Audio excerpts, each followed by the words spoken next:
Alright, so previous video we removed the clutch and now we're going to remove the flywheel and ring gear.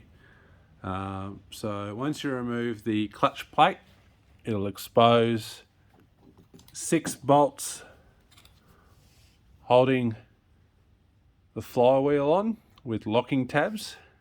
And look, there's a lovely, if it'll zoom, info mark on there. There are also 2 dowels. So again, really careful, ease it off gently. The flywheel does have a significant amount of weight to it, 20-ish kilos. Caught me a little bit by surprise.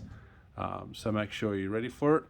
So now that we've undone the bolts, we've given a little tap with a block of wood and a hammer to release the friction on the dowels. We've got our bearing here. I'll just take it off, flip it around, and show you the ring gear.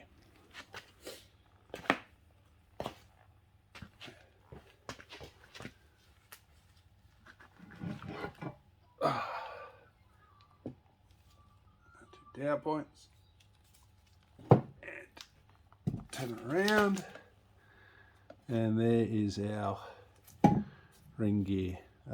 We've got 6 Phillips head bolts that hold this ring gear in, and this ring gear, even this one suffered damage from the starter motor. It's a common replacement part. You can still buy them. Undo the 6 bolts, pop it off, replace it, re-grease the bearing down here, and away you go. Significant amount of weight. Be careful when you're moving it. You don't want to chip any of these teeth off. Quite fragile. And that is how you remove the flywheel and expose the ring gear. Alright, till the next one.